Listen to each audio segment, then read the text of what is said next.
Hello everyone, in today's video I will show you how to open Excel in safe mode.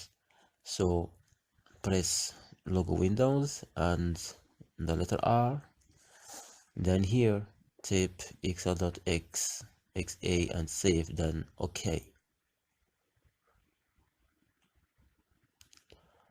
As you can see, Excel opened in safe mode.